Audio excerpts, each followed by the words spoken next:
Здравствуйте, дорогие друзья! Я рада вас приветствовать на моем канале. Сегодня в данном видео я готовлю незабываемо вкусный, буквально тающий во рту яблочный торт осенний. Торт получается нежнейший, готовится из самых простых и доступных продуктов. Этот тортик смело можно назвать бюджетным, получится даже у новичков. Его реально приготовить даже без миксера, и сначала приготовлю шоколадный бисквит. Итак, для бисквита мне понадобится 110 грамм муки, 20 грамм какао-порошка и 5 грамм разрыхлителя. Все это перемешиваю и отставляю пока в сторону. 2 яйца среднего размера, щепотка соли, 8 грамм ванильного сахара и 80 грамм сахара. Как я уже сказала, его можно готовить даже без миксера, такой тортик. Все это я просто перемешиваю большим венчиком. Добавляю туда также 80 мл молока комнатной температуры и 40 грамм растительного масла без запаха. Все это также перемешиваю и добавляю туда всю сухую смесь.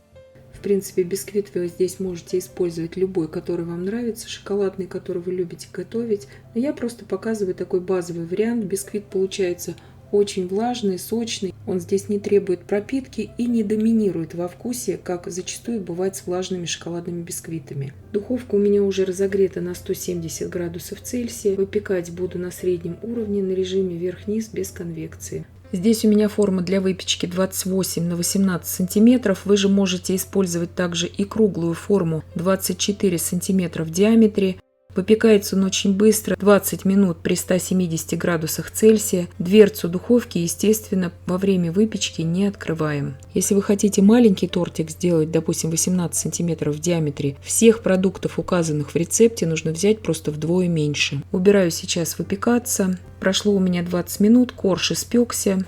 Проверяю для вас его вот так деревянной шпажкой. Сразу же извлекаю его, как только могу дотронуться до стеночек формы из формы. Этот корж, как и готовится, также остывает очень быстро, потому что он в принципе низенький. Убираю бумагу для выпечки и также помещаю его, этот корж, в эту же форму, где он у меня выпекался. Даже если на данном этапе корж у вас остыл просто до комнатной температуры, ничего страшного.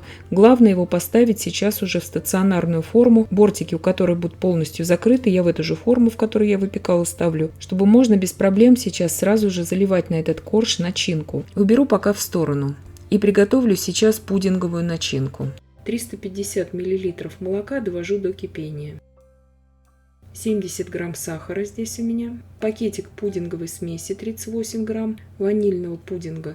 Вы также можете, если у вас нет ванильного пудинга, вы можете взять просто 40 грамм кукурузного крахмала и ванильный ароматизатор. Заливаю туда также 150 миллилитров холодного молока. Все это перемешиваю и иду сейчас на плиту уваривать всю эту смесь. Уже в закипающее молоко я добавляю туда всю пудинговую смесь. Еще раз повторяю, вместо пудинга вы можете брать также обычный кукурузный крахмал. Я все это напишу в описании. Сейчас при непрерывном помешивании в кастрюле с толстым дном на умеренном огне довожу все это до кипения, и когда пошли первые пузыри, 30 секунд еще провариваю и снимаю с огня. Сразу же добавляю туда 100 грамм сливочного масла, можно прям холодного добавлять. Очень удобно, чтобы смесь немножко остыла. И сразу ничего здесь не жду, выливаю эту смесь на корж. Очень важно здесь выливать именно горячую смесь, потому что пудинг застывает, можно сказать, моментально. Распределяем сразу все это по коржу, чтобы потом в прослойке это все смотрелось красиво. И уберу сейчас этот корж, примерно хотя бы на полчаса в холодильник. У меня прошло уже около часа даже где-то. Я взяла 15 штук печенья савоярди, 150 мл яблочного сока, пропитываю яблочным соком каждую печеньку, укладываю уже на пудинговый слой. И отставлю сейчас пока это в сторону, пока я буду готовить следующий яблочный слой. Как приготовить самим печенье савоярди есть подробнейшее видео на моем канале, ссылку я вам оставлю в описании к данному видео, а также оно сейчас везде продается. И сейчас приготовлю очень быстрый и необыкновенно просто вкусный яблочный слой. Для этого слоя мне понадобится 2 крупных яблока кислых сортов. Очищаю яблоки и нарезаю мелким кубиком. Яблок общее количество уже очищенных и нарезанных на кубики яблок должно быть не менее 400 грамм, то есть 400-450 грамм яблок.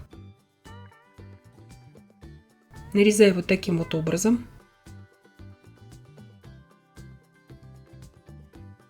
Выжимаю сейчас уже на порезанные яблоки сок от половины одного лимона. Делаю я это намеренно, потому что все равно кислоты моих яблок здесь не хватает в этом десерте, чтобы не был он пресным. Вот это важно. Если у вас яблоки очень кислые, можете оставить так, без лимона. 8 грамм ванильного сахара, 50 грамм сахара туда засыпаю, 250 миллилитров яблочного сока. Сок у меня покупной, он без сахара, но он такой сладковатый все равно, этот сок. Добавляю сначала 1 ложку корицы, и потом еще одну добавлю, чтобы она у меня не пошла одним комком. Просто чтобы она лучше размешалась. И здесь по вкусу можете 2 ложку уже не добавлять. Я добавляю. Сок здесь обязательно нужно брать без мякоти. Еще 250 миллилитров яблочного сока, 50 грамм кукурузного крахмала. Все это перемешиваю.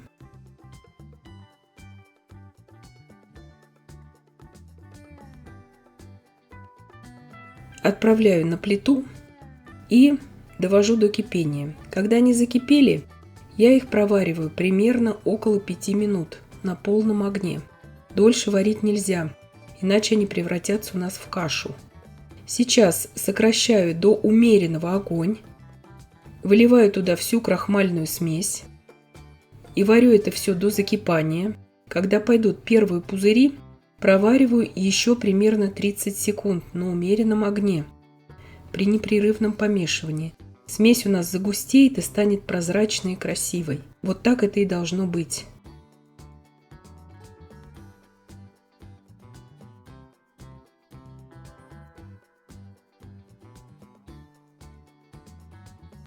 Когда вот хорошие уже пузыри, вот такие активные очень пойдут, и когда загустела смесь, стала прозрачной, снимаем все это с огня.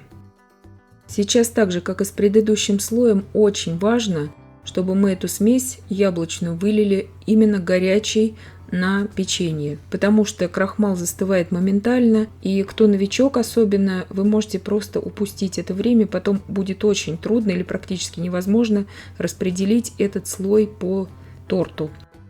Я сейчас уберу все это, накрыв пищевой пленкой в контакт, в холодильник, ну примерно на час хотя бы, и приготовлю потом сразу сливочный крем. Торт у меня уже постоял в холодильнике, я сразу готовлю вот этот очень быстрый сливочный крем. 200 мл очень холодных сливок для взбивания, 8 грамм ванильного сахара, 15 грамм сахарной пудры и 8 грамм загустителя для сливок. Взбиваю все это до устойчивых пиков. У меня сливки 30% жирности, если у вас сливки жирные 33 и выше процентов, загуститель тогда вам не понадобится. Если вы в приготовлении этого торта вообще не хотите использовать никакой миксер, вы можете заменить вот этот сливочный слой на покупные взбитые сливки. Также ими покрыть этот тортик уже непосредственно перед подачей, отсадить такие розеточки на каждую порцию. Я же делаю вот таким образом. Мне понадобился здесь, конечно же, миксер. Вы можете вообще пропустить здесь этот сливочный слой, но с ним получается просто нежнейший торт. Сливки здесь очень дополняют вкус всего этого тортика. Сливочный слой выравниваю. Сейчас я щедро весь этот сливочный слой посыпаю корицей. Вы же можете этого не делать, вы можете покрыть его также какао, можете вообще ничем не посыпать его сверху. Я посыпаю просто корицей. Я люблю, чтобы много было корицы в десертах, это все на ваше усмотрение, все на ваш вкус. Извлекаю сейчас этот тортик сразу, вырезаю его вот так из формы, он очень хорошо оттуда извлекается. Снимаю форму, подравниваю слегка бортики. Нарезаю его обычным ножом, сухим, не горячим. То есть он нарезается превосходно, этот торт. Вот такой он красивый получается в красках осени. Торт этот большой, минимум на 15 порций. Нежнейший торт, который очень-очень легкий на вкус. То есть десерт действительно легкий, очень маложирный. Рекомендую его всем приготовить. Торт прекрасно надламывается вилкой. Все коржи в нем прослеживаются. Торт получается очень сочным, нежным, таким пропитанным очень на вкус. И я надеюсь, что видео было полезным и познавательным. Подписывайтесь на мой канал, ставьте лайки, пишите комментарии. Я всем желаю больших успехов и до встречи в новых видео.